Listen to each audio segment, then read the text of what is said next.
الاستقالة الانتقامية أسوأ قرار ممكن يعمله أي موظف في كاريره كله.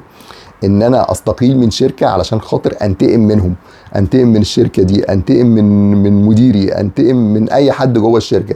ده اسوأ قرار ممكن يتعمل لاسباب كتيرة قوي، لان في الاخر انت العلاقة بينك وبين الشركة عبارة عن وين وين. انت مجرد ما طلعت بره المطبخ ده بقيت لوحدك، خلاص بقيت لوحدك، بقيت ليك كيانك المنفصل.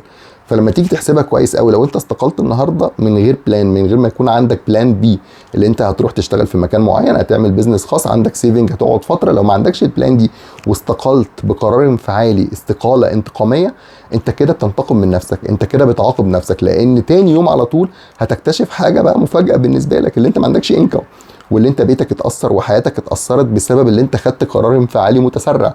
طب هي الشركه مالكش دعوه بالشركه بقى.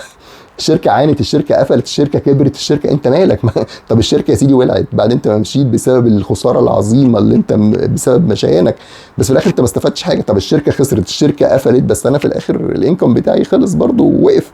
خلي بالك انت كده بتنتقم من نفسك. انا مالي، انت مجرد ما استقلت انت مالكش علاقه بالشركه. الاستقاله الانتقاميه ده قرار بيبقى خاطئ جدا. استقيل زي ما انت عايز، بس خلي الدنيا بلاند، يعني خلي يبقى عندك بلان. انا مرتب نفسي، انا عارف هعمل ايه، الخطوه الجايه ايه، ساعتها استقيل. لكن استقيل دلوقتي علشان خاطر بس لمجرد اشوفهم هيعملوا ايه من غيري، ده قرار خطأ جدا.